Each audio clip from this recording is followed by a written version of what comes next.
जय श्री राम छात्रों। आइए अब आप लोग का जो है संस्कृत में दूसरा पाठ में लेकर चलते हैं और दूसरा पाठ है आपका पाटलिपुत्र वैभवम। इस पाठ में हम लोग यह जानेंगे कि क्या पटना शुरू से ही प्राचीन काल से इतना वैभव धारण किए हुए था, इतना समृद्धि है, या अब जाकर यह पटना जो है इस समय में इतना बड़ा महानगर बना है। ठीक ना। तो इसमें हम जानेंगे पटना का इतिहास कितना वर्ष पुराना है, आखिर पटना जो है किस चीज के कारण महत्वपूर्ण है, ये सब इसमें जानेंगे। ठीक ना। तो देखिए कह रहा है क्या कि बिहार राज्य राजधानी नगरम पाटलिपुत्रम सर्वेशु कालेषु महत्वम धारयत, अर्थात बिहार राज्य के जो राजधानी है पटना, वो सभी कालों में, बिहार राज्य की राजधानी जो पटना है वो सभी कालों में जो है प्रसिद्ध थी। देखिए बोल रहा है क्या, अस्य इतिहास 700 वर्षम परिमिता वर्तते। बोल रहा है कि पटना का जो इतिहास है 2500 वर्ष पुराना है। पटना सिर्फ 100 वर्ष 200 वर्ष पुराना नहीं है, बल्कि इसका इतिहास 2500 वर्ष पुराना है। पटना का इतिहास 2500 वर्ष पुराना है। और अत्र धार्मिक क्षेत्रम, राजनीतिक क्षेत्रम, उद्योग क्षेत्रम च ध्यान आकर्षकम, अर्थात पटना जो है विभिन्न क्षेत्रों में अपनी ओर ध्यान आकर्षित करता है। राजनीतिक क्षेत्र में, उद्योग क्षेत्र में, धार्मिक क्षेत्र में, सभी क्षेत्रों में अपनी ओर ध्यान आकर्षित करता है। और बोला जा रहा है कि पटना में जो है बहुत सारे विदेश के यात्रीगण आए थे पटना में घूमने। मेगास्थनीज हो गए, फायान हो गए, हुएन सॉन्ग हो गए, इति संघ हो गए, जिससे महान महान विदेशी यात्री पटना में आए घूमने। और घूमने के बाद उनको पटना इतना अच्छा लगा कि जब अपने देश वापस लौट कर गए तो वहां पर जाने के बाद जो है एक ग्रंथ का निर्माण किए जिसमें पटना के बारे में वर्णन किए थे। तो आज जो हम पाटलिपुत्र वैभवम जो पाठ है उसमें पटना का संक्षिप्त रूप से परिचय प्राप्त करेंगे कि आखिर पटना क्या है क्या नहीं है। देखिए कहा जा रहा है कि पटना प्राचीन काल से ही, प्राचीन समय से ही जो है ना गंगा नदी के तट पर बसा हुआ एक नगर है। पटना प्राचीन काल से ही गंगा नदी के तट पर बसा हुआ एक नगर है। और इस पटना के बारे में दामोदर गुप्त एक महान कवि थे, तो दामोदर गुप्त के द्वारा कुछ लिखा गया है। देखिए दामोदर गुप्त एक महान कवि थे, वह एक कुटनिम ताख्य काव्य की रचना किए थे। पटना के विषय के बारे में जो जानकारी दे रहे हैं दामोदर गुप्त नामक कवि, वह जो है एक कुटनिम ताख्य काव्य की रचना किए थे। दामोदर गुप्त किस काव्य की रचना किए थे, तो कुटनिम ताख्य काव्य की रचना किए थे। और देखिए उस काव्य में क्या लिखे थे, वो बोल रहे कि अस्ति महित तल तिलकम सरस्वती कुल गृहम महानगरम नामना पाटलिपुत्रम परिभूत पुरंदरम स्थानम। कह रहे हैं क्या कि यह पटना जो है पूरे धरती तल का तिलक है। पटना सिर्फ भारत का ही नहीं बल्कि पूरे धरती तल का तिलक है। तिलक मतलब जो हम लोग टीका करते हैं उसको तिलक कहते हैं। अर्थात जिस प्रकार तिलक लगाने से हमारे चेहरे की खूबसूरती बढ़ जाती है, ठीक, हाँ, तिलक लगाने से देखिए बच्चियों, लेपा पोती करने से आपका उतना खूबसूरती नहीं बढ़ेगा जितना आप एक तिलक लगा लीजिएगा, अपनी संस्कृति को अपना लीजिएगा, तो आपका मतलब सिर्फ चेहरा ही नहीं पूरा जीवन की खूबसूरती बदल जाएगी। ठीक है। और आप जा करके लेपा पोती करते रहते हैं, उससे क्या खूबसूरती, उससे और आपकी जो प्रकृति के द्वारा उपस्थित जो खूबसूरती है वह और छिन जाती है। लेकिन ये तिलक जो है आपकी चेहरे की खूबसूरती बढ़ा देती है। ठीक ना। तिलक लगा के, हाँ, तो तिलक लगाइए। देखिए दामोदर गुप्त कह रहे हैं क्या कि तिलक लगाने से चेहरे की खूबसूरती क्या हो जाती है, बढ़ जाती है। उसी प्रकार इस धरती तल का जो तिलक है, इस धरती तल का जो खूबसूरती है वह पटना है। कैसे पटना है तो समझिए कि पूरे धरती तल का जो है ना खूबसूरती बना हुआ है। कैसे सर? पटना नहीं रहेगा तो धरती तल की खूबसूरती क्या हो जाएगी, कैसे? खत्म हो जाएगी, ठीक ना। और किस प्रकार से आखिर कैसे खूबसूरती बनी है इस पाठ में आगे पढ़ेंगे, आगे आपको जानकारी मिलेगी, ठीक है। आगे बताएंगे, सब आज ही बताएंगे आप लोग को। तो देखिए कह रहे क्या कि पूरे धरती तल की खूबसूरती हमारे पटना के कारण ही है। देखिए कोई कहता नहीं बिहारी है, बिहारी के सब मजाक उड़ाते हैं, तो उनको कहिए, कह रहे बिहारी है तो पूरा धरती तल की खूबसूरती है, अर्थात इसके बिना तो धरती ही बदसूरत लगती है। अर्थात बिहारी होने पर हमको गर्व होना चाहिए। आज जो बोले उसको आज हम बता रहे हैं, उसको जवाब दीजिएगा क्या क्या, ठीक ना। अर्थात पूरे धरती तल का तिलक जो है ना हमारा पटना ही है। और यही नहीं, सरस्वती का कुलगृह अर्थात सरस्वती जहाँ पर बसती है, सरस्वती का घर जहाँ है वह हमारा पटना ही है। पटना ही जो है ना ये पूरे विश्व में सरस्वती का कुलगृह कहलाता है। और यही नहीं, पटना जो है इंद्रपुरी के जैसा एक सुंदर स्थान है, स्वर्ग लोक के जैसा एक सुंदर स्थान है। और ऐसा बात में जाके देखें कितना गर्मी है।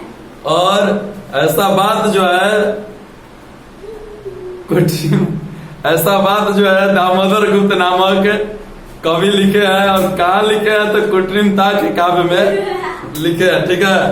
और आगे बढ़िए इसमें, चलिए देखिए इसमें क्या कर रहा है।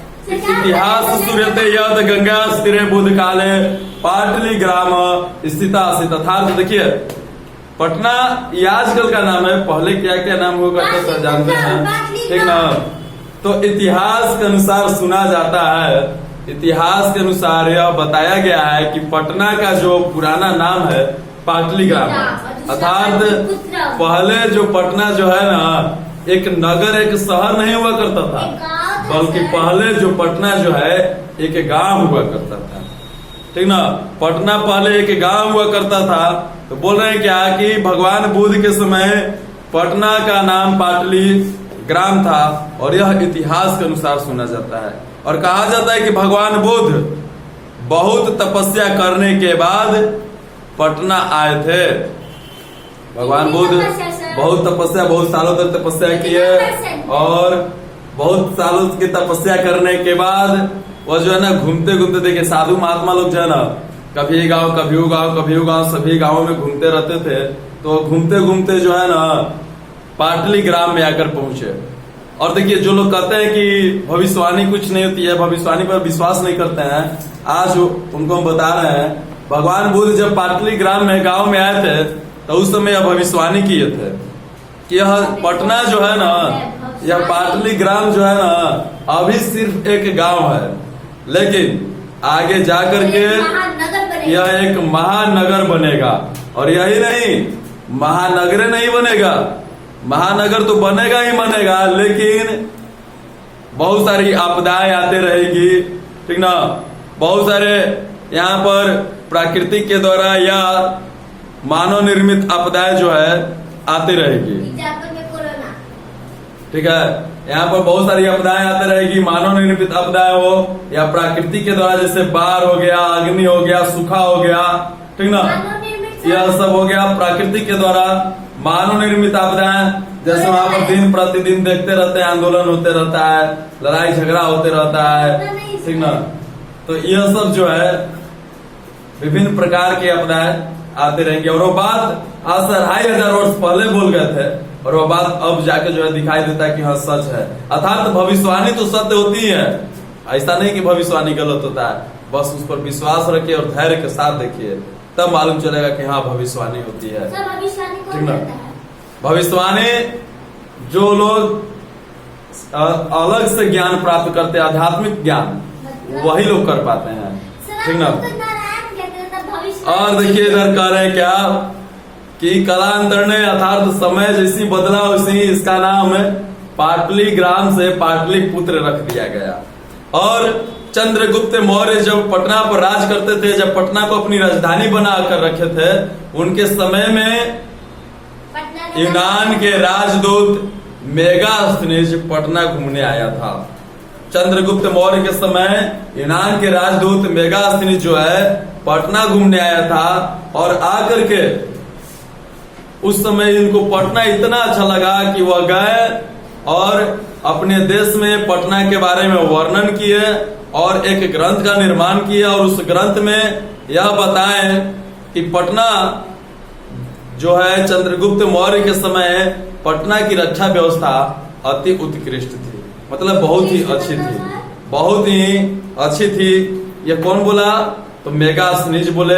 किसके शासनकाल में पटना की रक्षा व्यवस्था अति उत्कृष्ट थी? तो चंद्रगुप्त मौर्य के समय पटना की रक्षा व्यवस्था अति उत्कृष्ट थी। राजा अशोक के समय, जब राजा अशोक पटना को अपनी राजधानी बनाए हुए थे, तो राजा अशोक के समय पटना की अधिक समृद्धि हुई थी, मतलब पटना और बढ़ा था। और यही नहीं, फिर बोला जा रहा है क्या कि बहुत काल तक पटना में सरस्वती परंपरा चलते रहा। सरस्वती परंपरा मतलब देश विदेश से लोग आकर के पटना में शिक्षा ग्रहण करते थे। और यही नहीं, इतने महान महान ऋषि लोग का भी हम नाम बताएंगे जो पटना में आए, शिक्षा ग्रहण किए, और उन्हीं के शिक्षा के द्वारा आज पूरा विश्व जो है पढ़ रहा है। उन्हीं की देन है जो पूरा विश्व जो है ज्ञान प्राप्त कर रहा है। ऐसे महान महान लोग पटना में आके शिक्षा ग्रहण किए थे।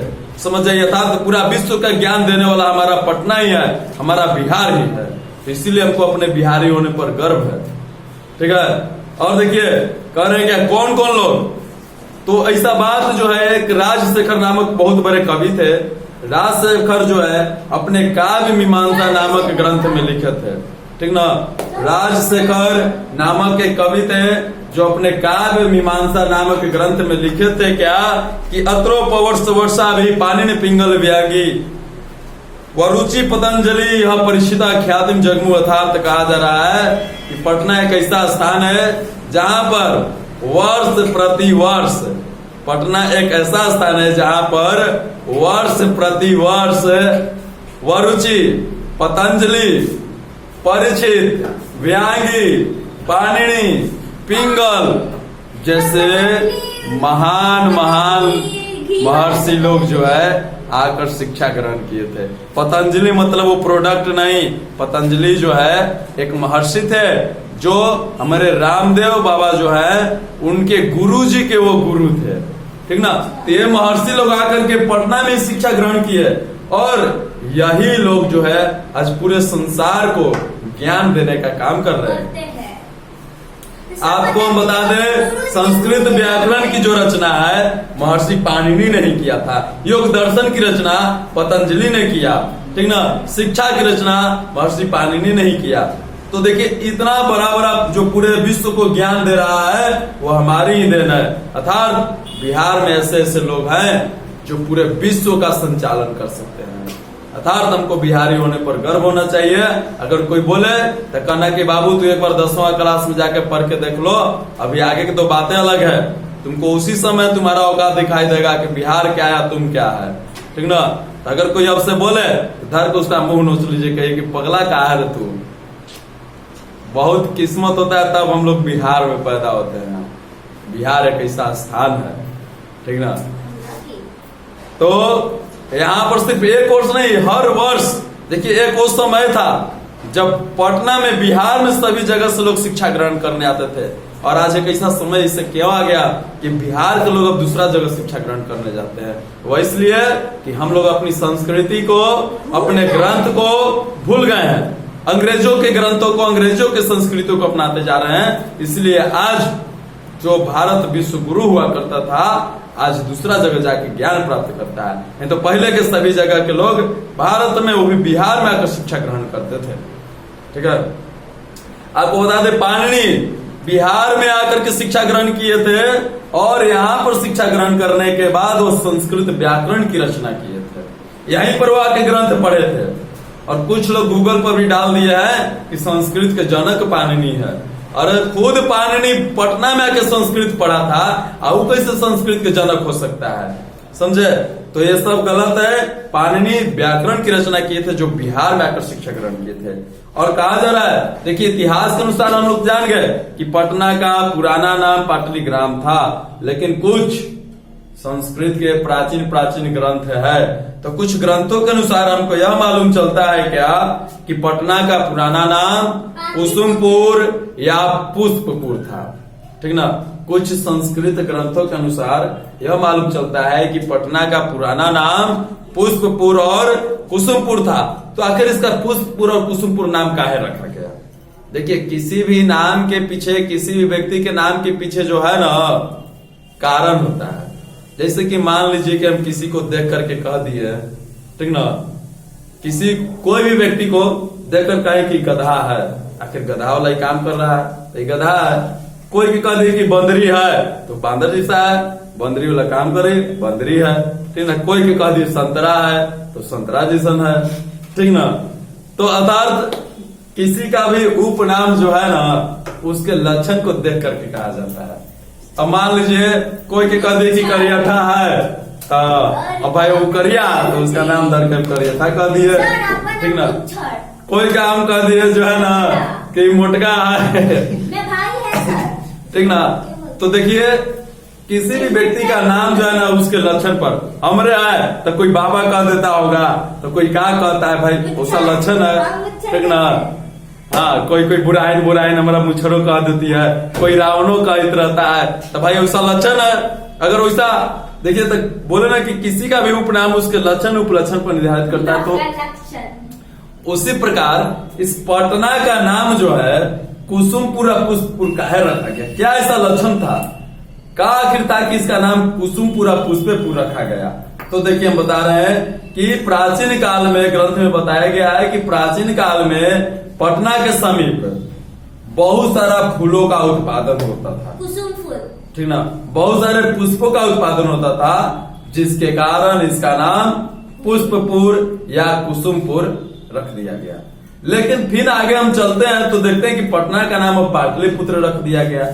तब इसका क्या कारण था? ठीक ना।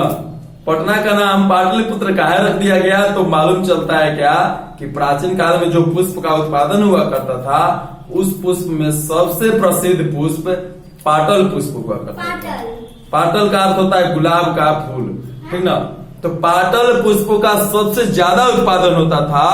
और जिस प्रकार आज आप टेडी बियर देखते हैं रुओं के द्वारा निर्मित, उसी प्रकार उस समय पुतला का जो रचना है पाटल पुष्पों से होता था। तो पाटल पुष्प से पुतला की रचना होता था, जिसके कारण इसका नाम पाटलिपुत्र रख दिया गया। ठीक है। तो कुसुमपुर का रखा गया काहे कि फूल का उत्पादन ज्यादा होता था। पाटलिपुत्र का रखा गया काहे कि पाटल पुष्पों से पुतला का रचना होता था, जिसके कारण इसका नाम पाटलिपुत्र रखा गया। फिर अब बोला जा रहा है क्या कि जब गुप्त वंश के शासन काल था, जब गुप्त वंश लोग शासन करते थे हमारे पटना पर, हमारे बिहार पर, अपनी राजधानी बनाकर रखे हुए थे पटना को, तो उनके शासन काल में कौमुदी महोत्सव मनाया जाता था, जो शरद ऋतु में आता है। गुप्त वंश के शासन काल में कौमुदी महोत्सव मनाया जाता है जो शरद ऋतु में आता है। और आजकल हम लोग उसको दुर्गा पूजा के अवसर के नाम से जानते हैं, दशहरा के नाम से हम उसको जानते हैं। और इसी को हम लोग जो है ना कौमुदी महोत्सव के नाम से भी जानते थे।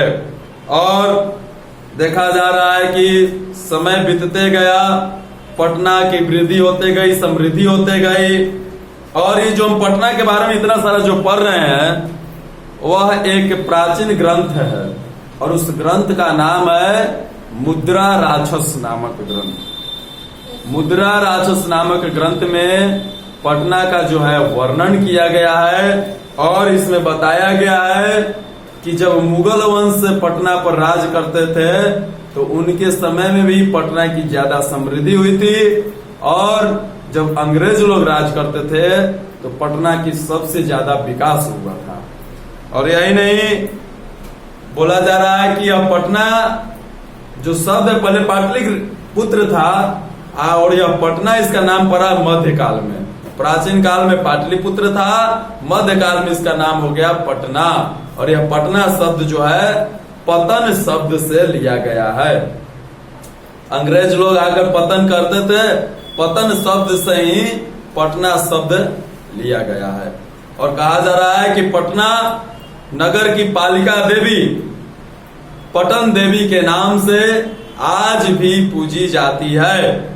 और यही नहीं, बोला जा रहा है कि पटना के उत्तर दिशा में गंगा नदी बहती है और उस गंगा नदी पर, पटना के उत्तर दिशा में गंगा नदी बहती है और उस गंगा नदी के ऊपर जो है महात्मा गांधी सेतु, पुल जो पूरे विश्व का सबसे बड़ा सेतु है, जो एशिया महादेश है हमारा, एशिया महादेश का सबसे बड़ा सेतु महात्मा गांधी सेतु है, ठीक ना। और पटना विभिन्न क्षेत्रों में अपनी ओर ध्यान आकर्षित करता है। बहुत सारा ऐसा जगह है जो पटना में घूमने वाला स्थान है, जैसे कि इको पार्क, संग्रहालय, ठीक ना, उच्च न्यायालय, सचिवालय, गोल गृह, तारामंडल, ठीक ना, जैविक उद्यान, मौर्य कालिक अवशेष, महावीर मंदिर, ये सब जो है घूमने वाला स्थान है। लेकिन आजकल के गदावन जाएगा तो इको पार्क का पीको पार्क घूम के आएगी। इको पार्क, एनर्जी देखो पार्क, एनर्जी पार्क का पर्जी पार्क, सब पागल, सब बुराहीन, सब सर हम गोलघर में है, महावीर गोलघर मंदिर में है। जाइए घूमिए, तारामंडल, गोलघर, महावीर मंदिर, मौर्य कालिक अवशेष, ये सब घूमिए। तो ये देखिए कह रही है कि इको पार्क का पीको पार्क पागल, हम सब ये सब घूमने वाला स्थान है। हाँ, तो घूमने वाला स्थान घूम लिए, तो आप और दूसरा स्थान ठीक में ना, घूमें क्या? माने तो ये कौन बात हो गया? माने आप बैठने वाला स्थान बैठ लीजिएगा तो नलियों में आप जाकर बैठ जाइएगा। तो इको कहिएगा कि हम बैठने वाला स्थान पर बैठ गए तब नलियों में जाकर बैठ जाए। नली स्थान, नली शांत रहिए, नली स्थान नहीं तो का अच्छा स्थान है। राजस्थान। पागली कहीं के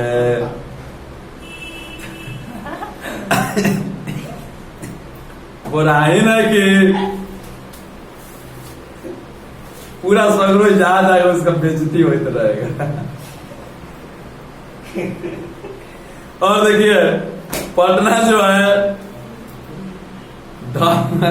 धार्मिक क्षेत्र में भी अपना स्थान ग्रहण किए हुए है। पटना सिख संप्रदाय के 10वें गुरु गोविंद सिंह का जन्म स्थल है, ठीक ना। सिख संप्रदाय के 10वें गुरु का नाम क्या है? गुरु गोविंद सिंह, जिनका जन्म पटना में हुआ था। और वह स्थान जहां उनका जन्म हुआ था वह जो है गुरुद्वारा के नाम से प्रसिद्ध है। पटना में जहां गुरु गोविंद सिंह का जन्म हुआ था यह गुरुद्वारा के नाम से प्रसिद्ध है, जहां पर दिन प्रतिदिन देश विदेश से लोग घूमने के लिए आते हैं। और आजकल देखा जाए तो पटना आज भी विभिन्न क्षेत्रों में अपना ध्यान सभी को आकर्षित करता है। तो ये रहा आपका संस्कृत में दूसरा पाठ का, ठीक ना, पाटलिपुत्र वैभवम पटना के बारे में जानकारी प्राप्त की है, ठीक है। अब अगला क्लास में आपको इसका ऑब्जेक्टिव लिखवा दिया जाएगा। तब तक के लिए जय श्री राम।